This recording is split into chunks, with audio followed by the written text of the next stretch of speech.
Good evening, everyone. Welcome to the Best of 2025 Mexican edition.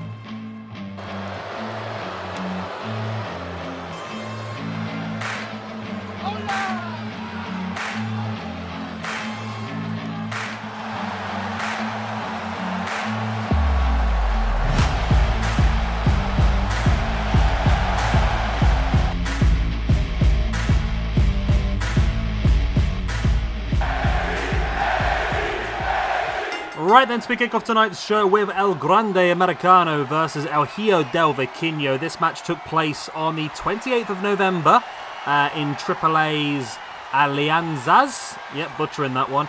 This was an 8.57 rating on Cagematch and a 4.5-star rating by the Observer newsletter. This match wasn't actually 5th in the list overall. There were actually a few better matches, but as I said previously in the week, I didn't want to repeat the same people over and over again, and I think Mascara Dorada has 5 of the top best matches in Mexico in 2025 alone. So we've gone with his best one, which will be later on against Neon, but plaudits out there to Mascara Dorada versus Bandido, Mascara Dorada versus Blue Panther as well. There was also Ultimo Guerrero versus Blue Panther Jr. that was very close to making the list, but it was El Grande Americano versus Vikingo that sits in 5th in our rankings. So tonight's show, we have got 2 matches from AAA and 3 matches from CMLL. Of course, kicking things off with this one from AAA. Next up, we'll have Mercedes Moné versus Persephone. That'll be for the SWE YouTube Women's Championship. That took place on October 17th. Then we've got one that came in very late in the year. We've got Jack Cartwheel versus Javon Evans versus Laredo Kid, a triple threat from AAA's Guerra de Titanes. Yep, butchering that as well. We'll have Mascara Dorada one-on-one against Neon, and then our main event, the highest rated match from Mexico in 2025, was of course Mystico versus MJF, the title versus mask match back from CMLL's Anniversario show in September. So yeah, that's what we've got planned out for tonight. 2 debuts. Oh, I've just kicked the cat. I apologize.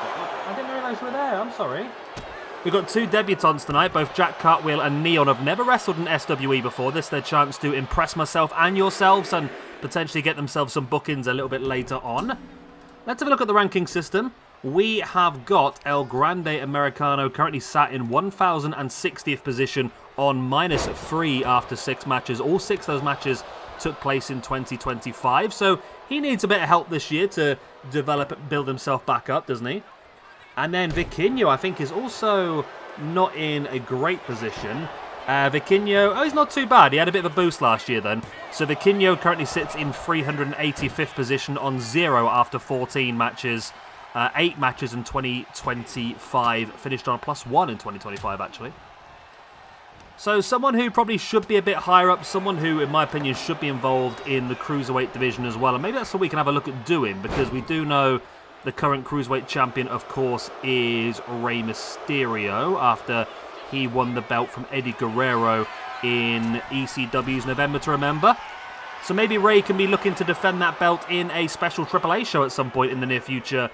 Maybe we could have a look at some of the higher-rated AAA stars. I think at the moment, Juventud Guerrera is right up at the top of the list, and maybe that's a way of giving Rey the opportunity to defend the belt, maybe helping to boost Rey up a little bit while bringing Juvi down a little bit, because Juvi being 24th of all time is a bit crazy for me.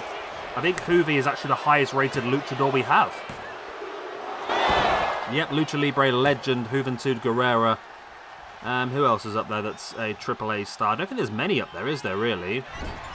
I mean, Prince Puma, technically AAA, I suppose. He was part of Lucha Underground, which was a AAA-owned program in America. So he's up there quite high as well. He's in 43rd position on +9 after 10 matches. So again, someone we can look at bringing out. There's the diving headbutt, though, by El Grande Americano. One of his finisher maneuvers, granted, normally has the metal plate in the hat, and it's a 2 count, but very, very close to a 3. Mil Muertes is high up as well, 58th position. Is he still in AAA? Where is Mil Muertes these days? What's his real name? Judas Messias? That's not his real name, but that's his he's wrestling there. Ricky Banderas. Is he still in AAA? I don't remember seeing him advertise any of the AAA shows that I've seen recently. He is still in AAA, apparently. He had a 6-year absence, knocking around in CMLL, MLW, Lucha Underground, that sort of stuff. Returned back on March 17th, 2024. He did wrestle last time in March, apparently. I don't think we've seen much of him since, so hopefully he does come back, because I quite like Judas Messias or Mil Muertes or Ricky Banderas, whatever you want to call him. But yeah, we got a good opportunity for a cool AAA show to put on ourselves then. Obviously, Penta and Phoenix can be involved, Dominic Mysterio, and potentially the likes of Javon Evans and Leon Slater would be cool. I want to try and use those two guys as a tag team at some point, because both of them need the ranking points as well anyway, so it's an easy way of doing it, isn't it? As El Grande, they're just dropping Vikingo face first on that top turnbuckle pad. And it's funny with El Grande Americano, you know, because he was sort of like he was a joke that just turned into something exceptional, wasn't it, really? I think the whole storyline with Chad Gable was, I don't even know what was going on, to be honest. He was struggling against luchadors, he brought in this dodgy luchador to fight them at their own game and that sort of stuff. He then got injured. They put old, I've forgotten his name now. Not Fabian Knight, the other one. And they put him under the mask, and to be honest, it's worked incredibly well for him. He's actually incredibly over and one of the hottest talents in AAA, so it's worked accidentally. WWE have walked into something quite special. As Vikingo, lovely dropkick right to the chest of El Grande Americano. Went for the dropkick right to the side of the head. That was not hit. And look at Grande up on the top in with the moonsault. And I don't know who the favourite for this match is, to be honest. It really could go either way. Nice. There's a big DDT there by El Grande. That could be enough. It should be enough, and it is enough. El Grande Americano picks the big win to kick off the night against El Hijo del Vikingo. Vikingo moves down to a -1 after 15 matches. And El Grande Americano, with that victory, moves up to a -2 after 7. So good start to the year for him. Not necessarily a match I thought he was guaranteed to win, to be honest with you. I really thought it would be Vikingo that would get the victory. But hey-ho, there you go. Big win by El Grande. And where do we sit? This is a question for you guys, and I think I know the answer already. But where do we sit with El Grande Americano in our geographical sense? Is El Grande Americano part of the US division, or is he part of the Latin American division? In fairness, he is billed as being from the Gulf of America, isn't he? Or is that still the case? El Grande America.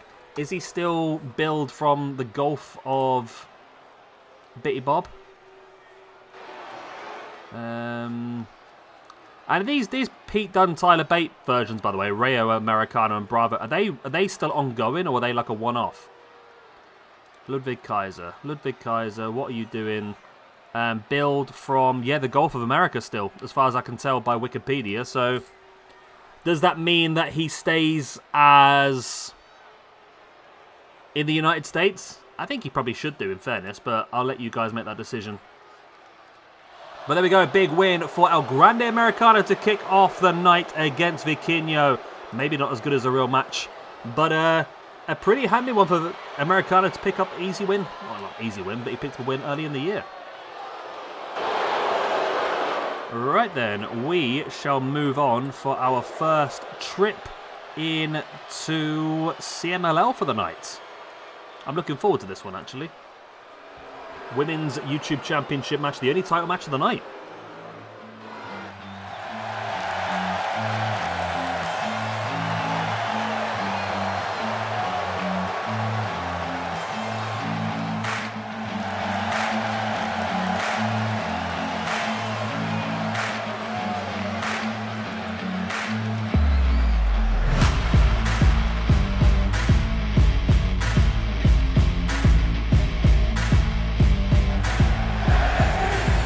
Right then, our only championship match of the night. This is Mercedes Moné defending the YouTube Women's Championship. She's held it for quite some time now. She won it back at Evolution against Stephanie Vacour. She then defended it against Stephanie Vacour again at Forbidden Door. And then she also defended it back at Night of Champions only a couple of weeks ago against Solruka. Big opportunity here then for Persephone, who's not very highly ranked in our Universe mode, to be honest. She's had some difficult matches so far, and as I keep saying, we put the best versus the best. And some of these people tend to struggle based off the back of that. Persephone. I can't spell her name right. There she is, okay. She's currently in 377th position in our Universe mode with 3 matches, 3 losses. So she's lost everything she's ever done, but this is a big opportunity to grab a hold of the bull by the horns and walk out of it as the SWE YouTube champion. And of course, Mercedes Moné had a very, very good year last year, really turned things around for herself, picking up 6 wins from 6 and moving up from a 0 overall up to a 6 overall, which has now secured her in the top 20 and 19th position. I mean, she's only 4 points away from being in the top 5, so it's a big opportunity here for her to get herself some more points as well. So this match took place back at CMLL's Viernes Espectacular, the 17th of October 2025. It was a 8.63 out of 10 according to the fans, and it was a 4 1/4 star match from the newsletter. So not the most outstanding by the newsletter, actually the lowest rated match on the card according to the newsletter, but the fans liked it, so that's all we're taking. And as I said before, in fairness, if we were repeating people, then nobody else would be on this card apart from Mascara Dorada anyway at this point in time, but there you go. It's a strong start here by Persephone. And again, I'd love to do a CMLL show at some point, utilising people like Persephone, giving her a chance to build up her points. It's a little bit disappointing, by the way, that we don't have a core for Zeuxis, because next week we are starting the PWI 5 or the PWI 250 tournament for the women, which is known as the Crown of Queens tournament. And I've got a hold of all 32 women apart from Zeuxis, who was rated number 30. So a bit disappointed that she's not available. Of course, she was the former CMLL Women's Tag Team Champion alongside Stephanie Vacour when Stephanie obviously vacated the belt to join WWE instead. So I think in that case, we are probably going to be bringing in Megan Bain. And that will affect this lady, Mercedes Moné, directly. Because the way that we do the tournament is the highest ranked faces the lowest ranked. So the number 1 ranked in the PWI 250 was Mercedes Moné. So she will be the number 1 seed in that tournament. Zeuxis was number 30. So if we can't get Zeuxis, then we're going to move everyone up a position. That means that Azumi, who's 31, will move up to face off against Asaya Kamatani. Alex Windsor, who was number 32 and set to face off against Mercedes Moné, will move up to face Timeless Tony Storm instead, which means that Megan Bain, the Megasus, number 33, will be the one to face off against Mercedes Moné, and that is not going to be an easy battle at all against what is a very dominant powerhouse, who also had a very, very good 2025 in our Universe mode.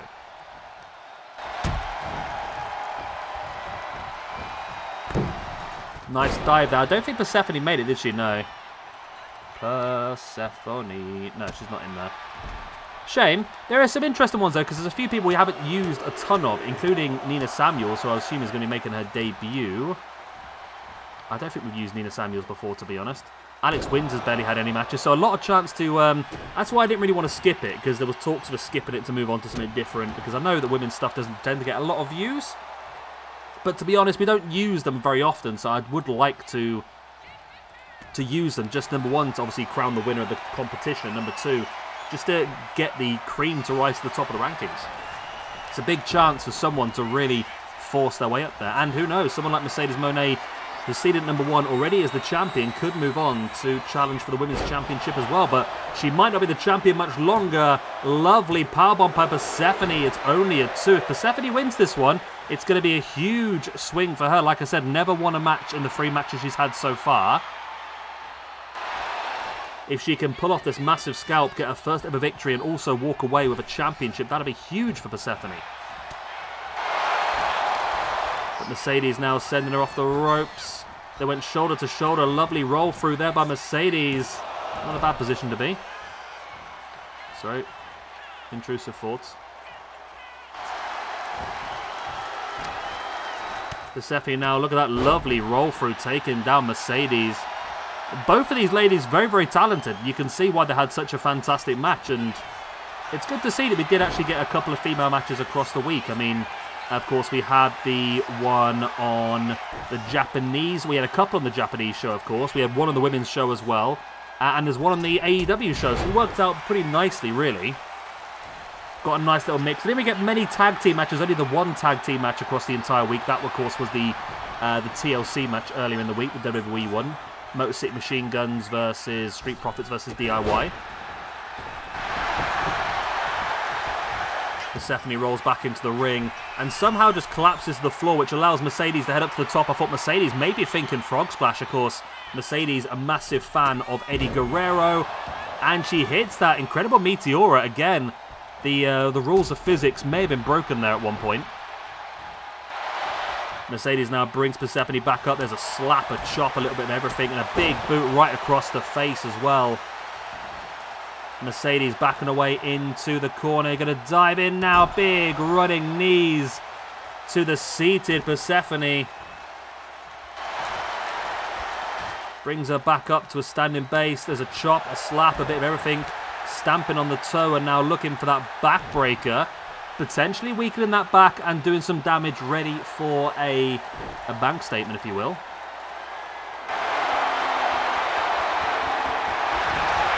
And now there's the backstabber, rolled through into the submission hold. Mercedes locks it in. Will this be another successful championship defense? No, not yet anyway. There's the boot in the gut, and now Mercedes spins around Persephone into that neck breaker. Stacks her up for the pin. Surely that's one, that's two. And no, still not the three. Persephone showing incredible resilience to kick out of that.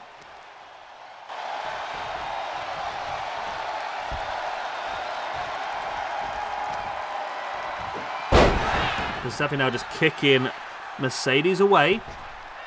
Over the top she goes, looking for the senton, completely missed it. Quite embarrassing, to be honest. Mercedes now back up, wrenching the arm behind the back of Persephone. Persephone fighting back. Taking Mercedes up for that powerbomb position. Once again, Mercedes saw it coming, broke free. I think this has been a really good match so far, you know, between these two. Been very impressed. Look at that kick by Mercedes as well. Drops into the pin, forearm across the face for the one, the two, and the three. Mercedes has got it. Wow. Big win for her. The first match of 2026 for her ends in a victory. She moves up to a +7 after 37 matches. Persephone, though, is now -4 from 4. Wow. Yeah, she needs some help, bless her, doesn't she? She needs some help. We could probably find a few people to put her up against just to try and help build her up a little bit, get her where she should be in the ranking system. I mean, she showed incredible ability here this evening. I mean, losing to Mercedes is nothing to be scoffed at. And in fairness to Persephone, every match she's had so far has been a difficult match. She's never been fed anyone easy. She's always been in big matches, including multiple person matches like Rumbles and so forth as well. And you know what? While I'm here, I'm gonna officially announce Persephone as part of the Women's Rumble coming up later on in the month. Why not? I mean, that's 5 ladies I have now announced for that Rumble. Sayuri, Sari, Saya Kamatani, Tam Nakano, and now Persephone. We're not going to put Mercedes in there yet, because Mercedes has got a few things to deal with before then. Of course, she's got the current YouTube Women's Championship, which is just defended successfully now. And she also has that Crown of Queens tournament, so she may not want to be involved in the Rumble because she's already going to be guaranteed an option at the championship if she wins that. So we're not going to do that as of yet. But yeah, great win there for Mercedes. She continues her ascent up the ranking system, getting to where she should be. Right, let's move on.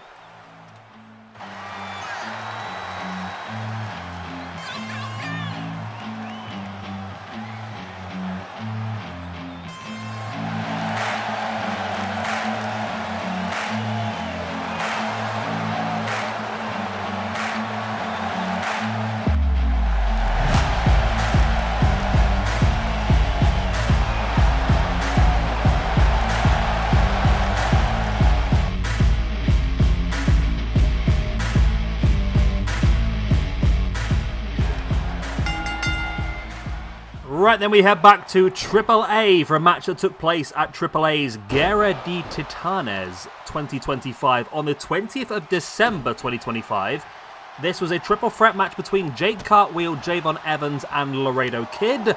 It's an 8.64 with the fans and a 4 3/4 stars with the newsletter. This is also the debut of Jake Cartwheel. Never seen him. Did I say Jake or Jack? What is his name? What is his name? Jack Cartwheel. Okay, Jack Cartwheel. We're there, right? Jack Cartwheel, yeah. Never wrestled before in SWE. I don't know a ton about him. Let's have a quick goosey gander. I've got a feeling he's quite young. Jack Cartwheel. He is...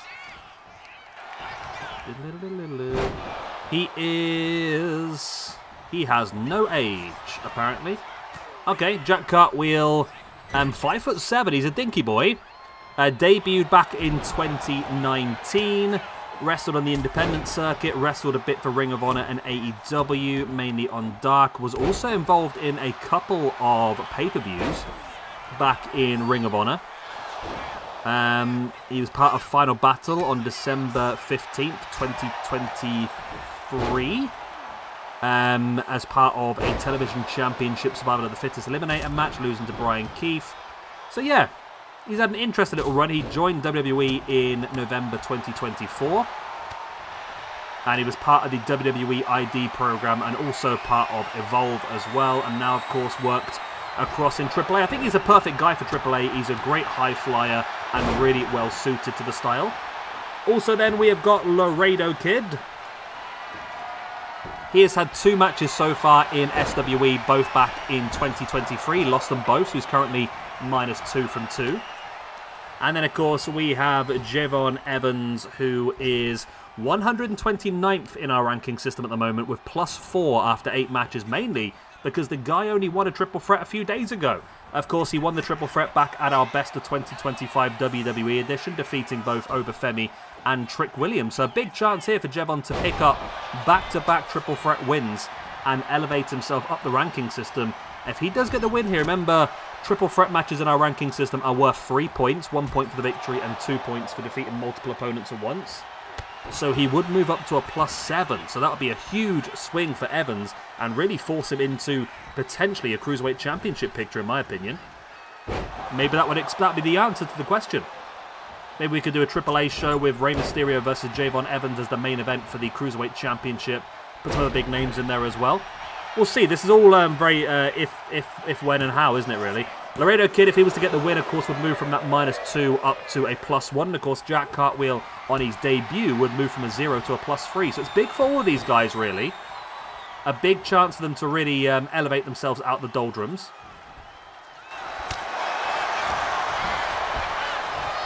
I need to build... I've been doing it anyway, to be honest, but I probably do need to start building my own... What I have done, actually, instead of doing a... I've been a bit lazy, haven't I, really? Yeah, instead of building a AAA and a CMLL roster, I've built just like a Lucha Underground roster, which is just the best of everything.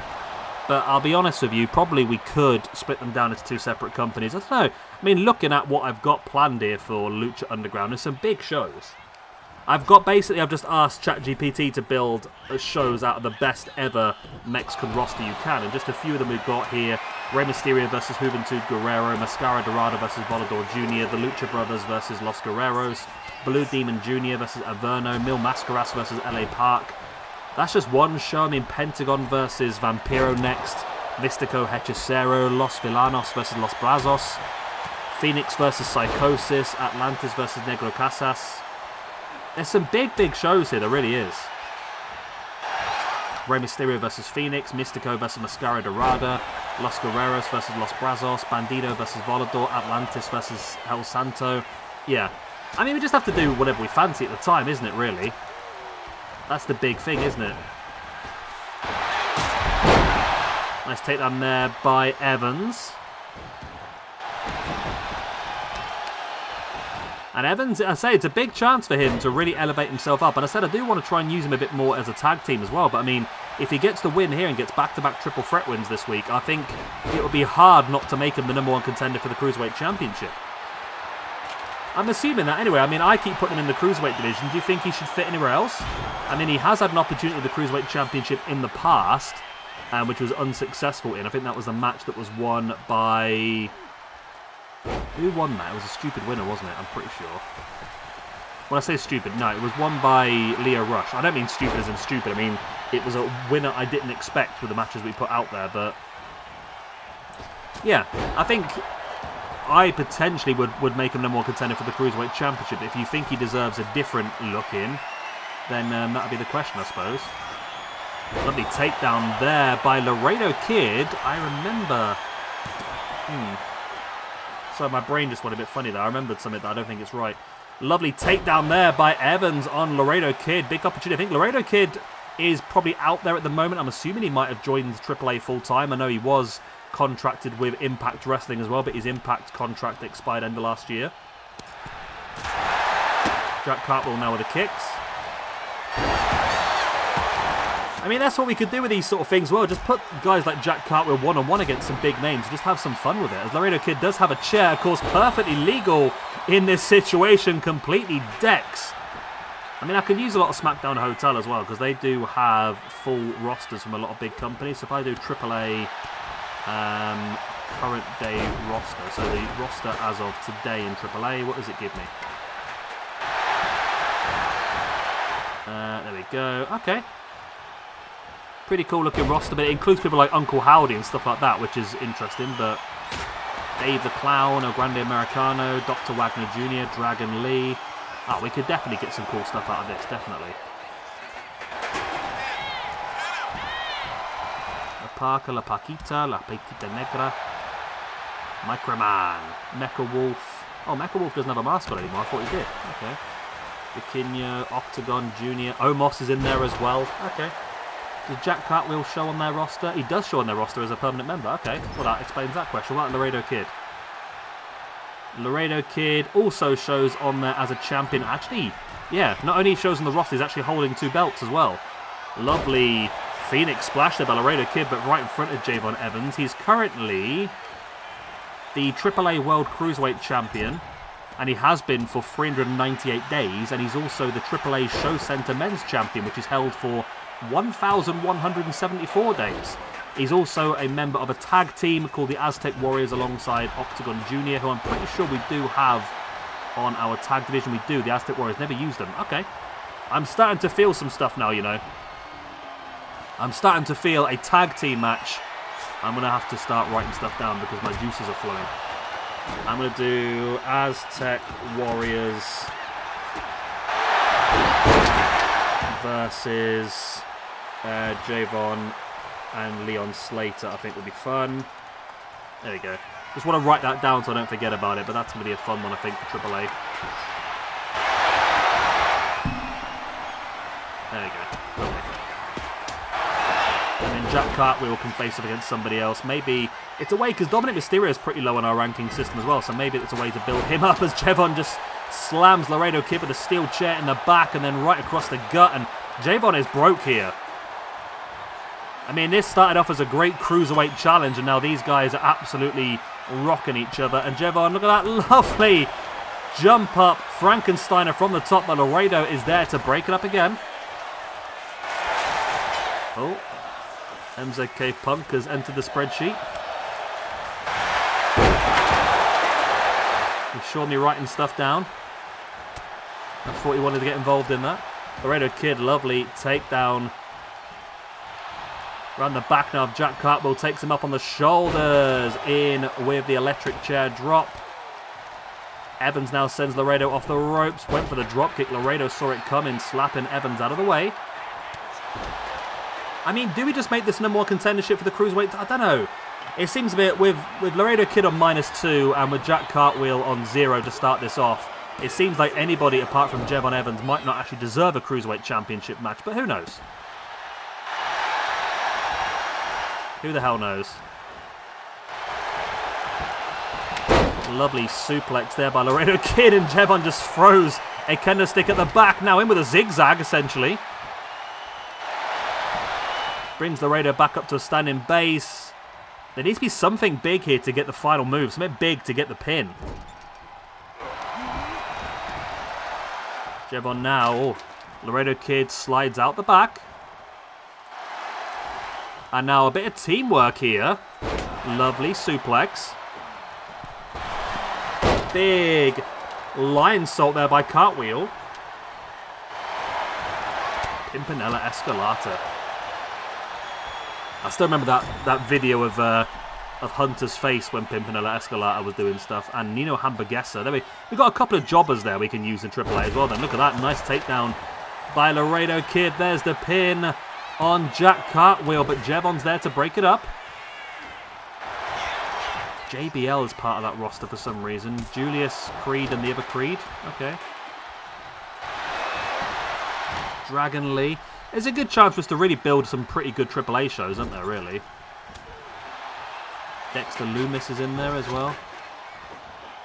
Nice takedown once again by Laredo Kid. There's a guy called Andy Panda Jr. Okay, I'm completely sold now. Andy Panda Jr. Aerostar's there as well. Belsagor's there. We got some cool stuff. I like it. Broken up once again now by Jevon Evans.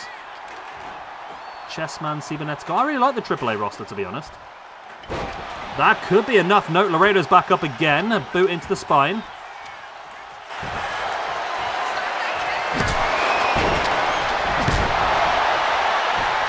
Ethan Page is working AAA as well, by the way. And he is a current champion, is he? Yeah, he's won... Well, he's holding 2 belts, according to this. It is the AAA Mixed Tag Team Championships alongside Chelsea Green. I knew that as well. Jevon, look at that capture in. Oh, caught Laredo Kid on the outside. In with that running powerbomb, Liger Bomb style.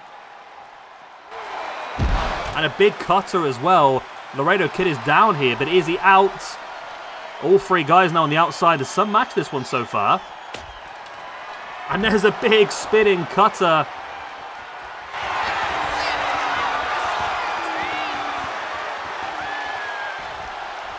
Evans now has a hold of the steel chair. Going to come to the outside.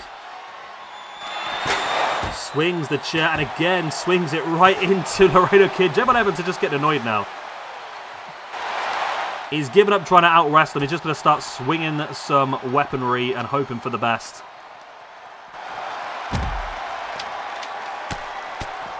But now working down the legs of Cartwheel. Smart maneuver. I mean, all of these are smart maneuvers, aren't they, really? I mean... You take out the legs of any of these 3 guys and you're going to be completely weakening the offense they could pull off. Lovely brainbuster now by Evans as well. I mean, this battle can commence on the outside. Damage can be done, but of course there won't be a pinfall unless it's inside the ring. That's the rules of a triple threat. No DQ, no countouts, but first pinfall and submission in the ring will be the victory. I can't even talk now. My brain's gone dead. Laredo Kid now back in the ring. Evans gets caught with the elbow in the face by Jack Cartwheel.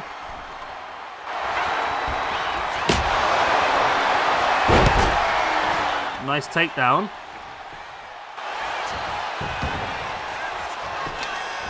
Oh. Strike in the back there by Laredo Kid to break up the pin attempt. Cartwheel fighting back with the elbow. And now Cartwheel really busted open. There's a poison rhino though, taking down Laredo Kid. Jevon can hit one big move here. Laredo Kid is down, but no. Cartwheel able to fight free from Evans. I mean, who won this match in real life, actually? I've not been looking at that, have I? Where am I? Cage match. I'm on the wrong page. I can't remember how to find it. I did do it in the end, didn't I? So I clicked that to do 2025. And that's it, isn't it? Yeah. And then sort by rating. Okay. So I'm learning at the same time here. There we go. So best matches of 2025. Scroll down to AAA. Where is it? There it is. Okay. So the match was originally won by Laredo Kid. Laredo Kid, this was him defending his AAA World Cruiserweight title, actually. I didn't know that. Okay. And now swinging a baseball bat, trying to really wipe people out.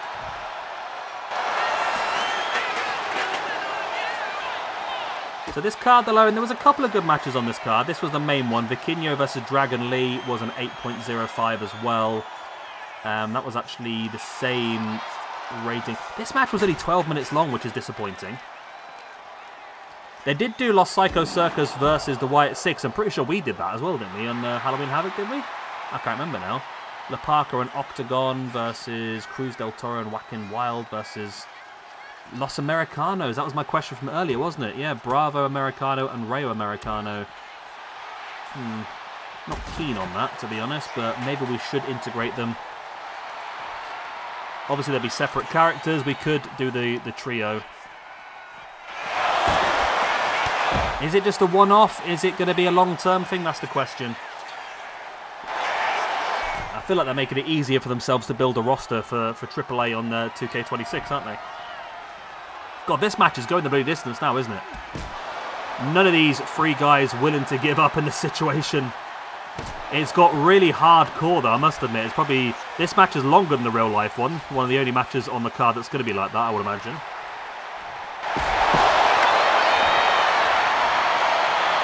Come on, Laredo, get back in the ring, man. Cartwheel's down. It just takes one big move by one of you two to get the victory here, while Cartwheel is down. Lovely dropkick by Laredo right into the chest of Jevon. It really felt like a shotgun hit, that was. Laredo now up on top. What is he thinking about here? Super fall-away slam with the splash as well. Wow. Absolutely brutal. Cartwheel, though, was able to get there and break up the pin attempt. I mean, the damage has been done to Jevon Evans at this point. And Laredo knows that. He takes down Cartwheel and then continues the assault on Jevon. But Jevon's back up. Taking down Laredo Kid. Cartwheel's not going to get there. Oh, it's only a 2 count.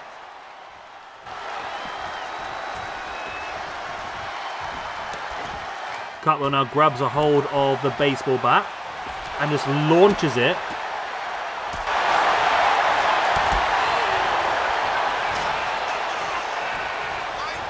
Laredo now with a neck breaker, taking him down. Lovely kick right in the face of Jack Cartwheel. That could be enough, you know. No, he's not going for it. I mean, these three guys just don't stay down. The resilience between these three guys is insane. Yuri Goroshi by Laredo Kid on Jack Cartwheel. Doesn't go for the pin once again. Looks to bring him up and continue the offense. Cartwheel fighting back. Lovely kick in the face. Evans now sends Cartwheel into the corner. There's the scoop slam, positions him nicely for something, but instead he springs off. Tornado DDT on Laredo Kid. That could be enough. Jevon Evans drops into the pin for the 1, the 2. Oh, it's only a 2. Wow. Wow, wow, wow.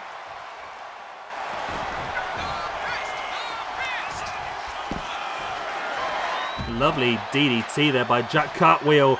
Jevon threw a baseball bat at him and Cartwheel moved out the way, and Cartwheel with that Cartwheel Death Valley driver.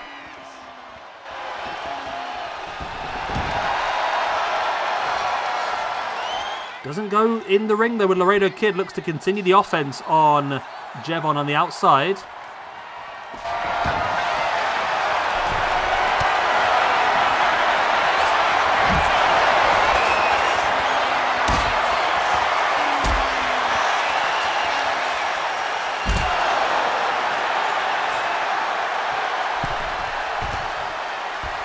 Cartwheel has got both opponents absolutely flat out on the outside. He needs to do something here. Something needs to happen. This is just insane. This is like, literally, this match has been the same length as the other two together. It really has. Standing shooting star by Cartwheel. Springs forward towards Laredo Kid. Laredo sending Cartwheel back into the ring. Get in the ring yourself, man. Leave Jevon down. There's no need for you to fight here. There we go. These two in the ring now. Cartwheel strike in the face. It's one big move will be enough to get the victory for either of these two at this point in time. Maybe not. Cartwheel looking for that running drop kick. It was missed. Evans now with a baseball bat in their head. Cartwheel right across the gut with a baseball bat. And Cartwheel in full control here. Weapon in hand. Both opponents flattened. But Evans able to break free. Evans, look at that super kick taking down Cartwheel.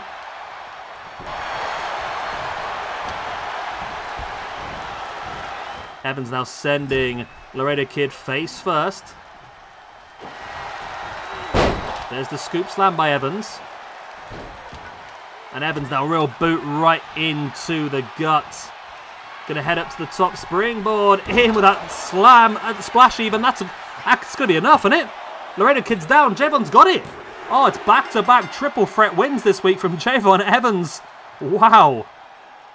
That was one hell of a long match as well. Laredo Kid moves down to -3 after 3 matches. Jack Cartwheel on his debut drops down to -1 after 1. But it's Javon Evans. 2 matches this year, 2 triple threat victories, 6 points after 2 matches for 2026, plus 7 after 9 overall, which is going to put old Javon up into 72nd position now alongside Hook. Alongside Jungle Jack Perry, the Giant Baba, Jushin Thunder Liger, Jackie Numazawa, AC Romero. So that's the question. That's the question for you guys now. Does this victory secure Javon Evans an opportunity at the Cruiserweight Championship in your mind? Should we do a AAA show in the near future where the main event will be Rey Mysterio versus Javon Evans for the Cruiserweight Championship? That is my question to you guys. I'm going to leave it in your hands. You tell me what you want to see. If that is the case, that's what we'll book. If not, then we'll do something else instead, I suppose. That's all I can tell you. But yeah, that is your guys' decision. Let me know if that's something you want to see. If it is, I will book it in. Yeah, bravo, Americano. Bloody hell. Bloody hell. Okay. I'm disappointed because I'm a big fan of Pete Dunne. Tyler Bate is a little bit... don't get me wrong, but Pete Dunne is just... Yeah. I would love to see Pete Dunne join AEW. I really would. Pete Dunne in a Meat Madness match would be great. Either way, big victory for Javon Evans and potentially a big future for him as well. Let me know what you want to see in the future. And we shall move on to our next match of the evening. We're heading back to CMLL now for back-to-back matches to finish off the show. Next up, Mascara Dorada finally gets his chance to show what he can do against the debuting Neon. Looking forward to this one.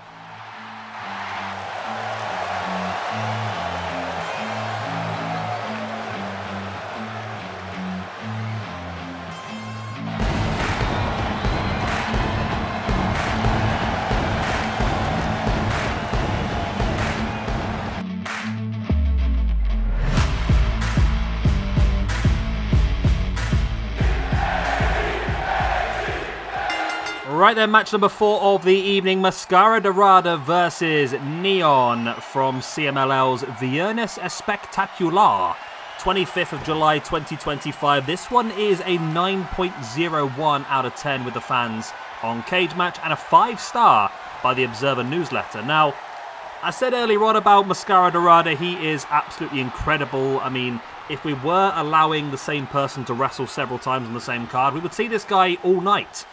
I mean, just a couple of the matches we had to skip out on was against Blue Panther. Also, Bandido versus Mascara Dorada was a really high-rated match as well that would have been in the top 3 of the year as well. This guy's absolutely incredible. And also, I think we should see some more of him soon as well, because I'm pretty sure he, alongside Mystico as El Sky Team, are one of the top tag teams of the year. So they will be involved in our PWI 100 tag team tour. We finally get around to doing that one. I'm just waiting for the full list to be released. But yeah, Mascara Dorada has been absolutely incredible. Let me have a quick look at the rating for this one. Fresh. Where are we? I'm just scrolling through the page now. It's Bandido. Mascara Dorada versus Neon. There we go. It's actually got up to a 9.02 now. So this match was a 19 minutes and 40-second match. It was Neon that got the big victory against Mascara Dorada, which is interesting. Also on this card, a very highly rated match was Mystico versus Hechicero. No surprise there, I suppose. So yeah, it was a really, really good match by all accounts. Neon has never wrestled for us before in SWE. This is going to be his debut. I'm sure I've got Mascara Dorada and... Yeah, Mascara Dorada and Mystico as El Sky Team we do already have on our roster. They are currently -1 after one match back last year. Mascara Dorada in our Universe single star. 7 matches, 1 points so far, +1 from 7, all in 2025, of course. He's a young lad. He's really just breaking through, isn't he? Let me have a double check about that, because I might be making this sort of stuff up. Mascara Dorada is the son of Pantera del Ring, apparently. He is 24 years of age. Wow. This lad has got a huge career ahead of him then, already main eventing several shows. Former CMLL Universal Champion, former 2-time, including, well, former 1-time and current CMLL World Trios Champion, alongside Mystico and Neon. So this match here, of course, these two guys are teammates now, as part of our Sky team as well. Former Mexican National Lightweight Champion, former World Historic Welterweight Champion. So you say I have too many belts, and look how many crazy belts there are here in CMLL. And he was ranked number 23 in the top 500 PWI in 2025. So he was actually involved in our tournament. I can't remember how he got on, to be honest with you, but big opportunity here for them to build a strong start in 2026 and get a big win against someone like Neon. But Neon incredibly impressing as well at this point in time. So Neon, of course, making his debut. We know, according to ChatGPT, that he's an explosive aerialist, a high-speed CMLL Technico flyer. That's all I've got for you. Neon, CMLL, let's see what that's all about him. So Neon is unknown. We don't know how old he is or anything like that. We don't know anything about him, apparently. He had some matches in 2023, apparently. And it looks like he's quite young as well, then. In Fantastica Mania, Neon defeated Jordan Breaks to win the undisputed British Cruiserweight Championship, his first title of his entire career. Okay. In July 26, 2025, Neon won the Leyenda de Plata tournament after defeating Mascara Dorada in the finals. Is this match? It is, okay. So this was the finals of the Leyenda de Plata, which is a tournament, and the winner gets somebody's mask on a piece of wood, apparently, by the looks of it. So yeah, Neon, big win for him then. I mean, former victors are Mascara Dorada himself, Templario, Titan. Yeah, Mystico's won it 3 times as well, so it's a big competition to win. The guy who's probably, as far as I can tell, still quite early in his career, he's also doing very well for himself. Does this say how old? So Neon debuted in 2018 as well, so he's still quite new. Only 8 years into his career. Mascara Dorada on the shoulder. Lovely DDT. Beautiful. There's the pin for the 1, 2. Ooh, only a 2 count.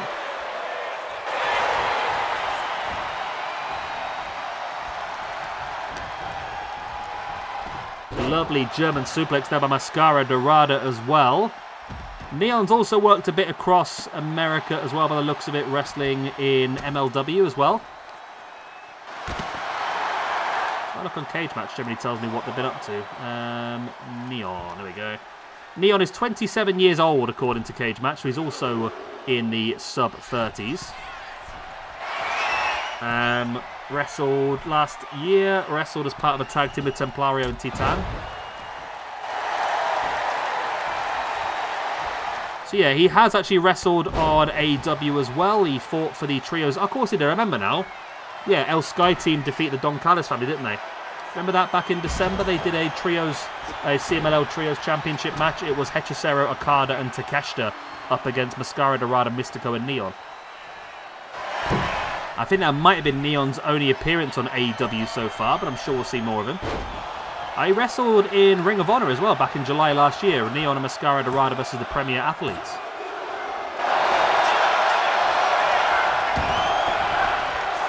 And he defeated Kevin Knight on Fantastica Mania as well. That'd be a great match, wouldn't it? He lost a hologram as well on the day before Fantastica Mania. Neon, big moonsault taking down Mascara Dorada. It'd be a huge win for him if he can pull off a big victory in his debut against someone the quality of Mascara Dorada. And he has actually done it as well. Wow, Neon, big win for him. Moves up to a +1 after 1. And Mascara Dorada, on his first match of 2026, moves into 0 after 8 matches. -1 from 1 in 2026. Neon was very impressive here in his debut. Someone I'd like to see some more of as well. Neon versus Kevin Knight is an insane match, isn't it, really?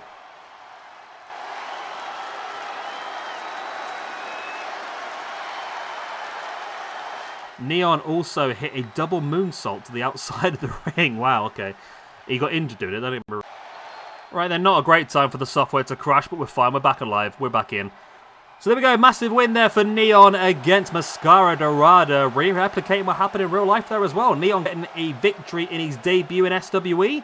And will this lead to more opportunities? That's up for you guys to decide. If you want to see some more of Neon, let me know in the comment section down below. As we move on then to our main event of the evening, the highest rated match in Mexico of 2025 was Mystico going one-on-one against MJF.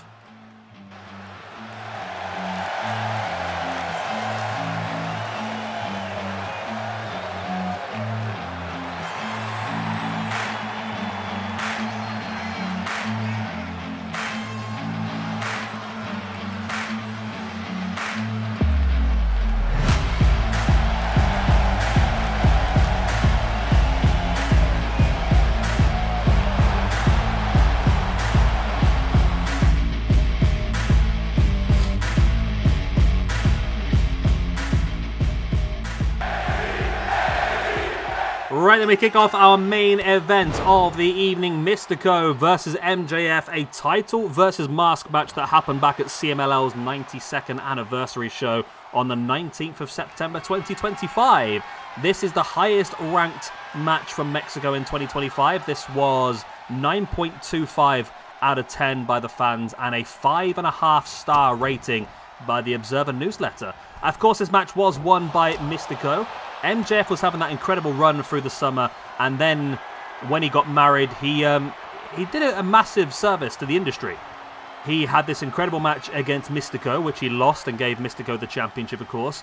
And then only 24 hours later, he came back and had a no DQ match against Mark Briscoe, wasn't it? Where he got some incredible maneuvers against him, some big spots he took, and then of course he went off and had his honeymoon. That's the words I'm looking for.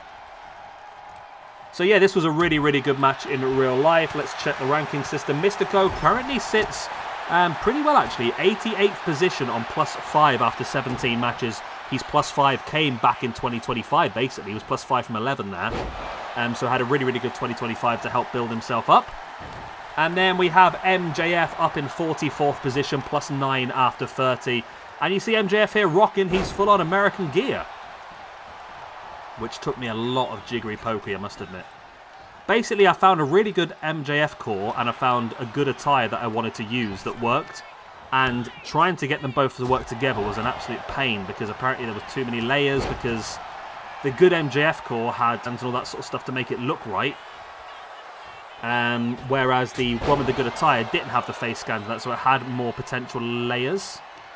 So it was a bugger, to be honest with you, a real bugger, but there we are, we're all done.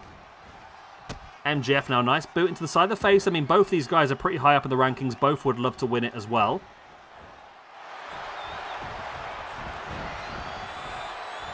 As MJF now dropping the knees right into the spine of Mystico. And of course, we still have one more of these shows left to come for you in a couple of days' time. That will be the AEW version of the best matches. And some of the highest rated matches. Let me tell you that the lowest rated match on the card for the AEW show is higher rated than this match. A 9.26 out of 10. Of course, Kyle Fletcher versus Mike Bailey back at Winter is coming. We've also got Takeshita versus Will Ospreay. That'll be for the SWE Intercontinental Championship. Bandido versus Hechicero from Ring of Honor's Death Before Dishonor. Mariah May, Tony Storm in a Falls Count Anywhere no DQ match from Revolution. And then the main event is the Adam Page versus John Moxley Texas Death Match. Now, again, there were other matches that could have been involved, but what I did, as I said before, is I didn't want to use the same people over and over again. So Bandido, Takeshita, Fletcher, Will Ospreay all had several big matches throughout the year. All could have had several matches on that card, but for me, I wanted to make sure I at least got them all on there once, so that was the best way I could do it without duplicating people. Because I think Hangman Adam Page had the #1 and the #2 rated match, one against Moxley and the other one against Will Ospreay. MJF, they get a boot right in the face there by Mystico. Now flies up in with a lovely takedown. And of course you see MJF rocking his USA-themed gear, but you also see Mystico rocking his Mexican-themed gear. I don't think MJF's gear was actually quite aggressive in the real match, but he did have a America-based gear. His whole thing was being he played the anti-home crowd evil foreigner pretty well, I think. He's so well versed at playing that heel, isn't he?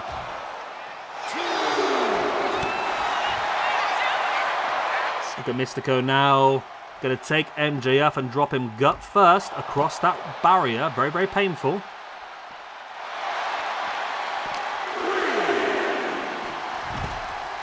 MJF now dropped to the ground. Mystico taking full control here on the outside. Referee up to a 5 count. Mystico wants to get MJF back in the ring. Like I said, this was for a championship in real life. What championship was it for? That's the question. Some sort of national championship or something along that sort of lines, wasn't it? There we go. Title versus mask. CMLL anniversary show. It was for... There it is. Oh, it's not working very well now, is it? The CMLL World Light Heavyweight Championship. That's what it was. It's now saying there's not enough votes. There's not enough votes for a score. There is enough votes. It's got 403 valid votes. 204 of those 403 votes were a 10 out of 10 match. One person voted it a 4 out of 10 match, which makes me think that's probably a WWE fan, to be honest with you, but there you go. And again, it's one of those matches that's not really... it's better because of the story behind it. And that's the thing that both companies are right. AEW is right that having a fantastic match is great. And WWE's right that having a story to go along with that match is right. But you've got to have both. And I think AEW does much more of that than WWE does at this point. WWE does have them, but not as common as AEW have them, in my opinion. And this was a huge one as CMLL. They built this feud up for a few weeks, for a few months. You saw the likes of MJF even attacking Mystico at a MLW show and stuff like that. It was a really, really good build-up. Across AEW television, MLW, CMLL, it was really good built up. Lovely, there's the armbar. Oh, look at that. Interesting there. We know that MJF likes to use that Salt of the Earth armbar, but utilising it in a way that Mystico would find quite impressive. Mystico, of course, also likes to use that armbar as a finisher manoeuvre. And there's the Canadian Destroyer, the Mexican Destroyer, if you will. There's the pin. MJF completely rocked after that. There's the 1, the 2. Oh, only a 2 count.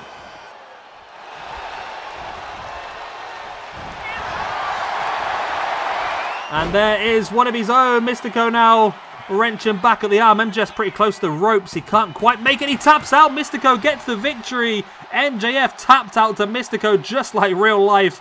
MJF now moves down to a +8 after 31 matches. And Mystico, with that win, is going to move up to a +6 after 18. Shift him up a couple of positions. Moves him up to 86th position. Now Mystico is now equal with Nick Gage and New Jack. Yeah, that's not really a triple threat I'm looking forward to using, but it is at our disposal if we need it. But there we go then, big win for Mystico, starting off 2026, just like he finished 2025 in the positives, looking strong as well.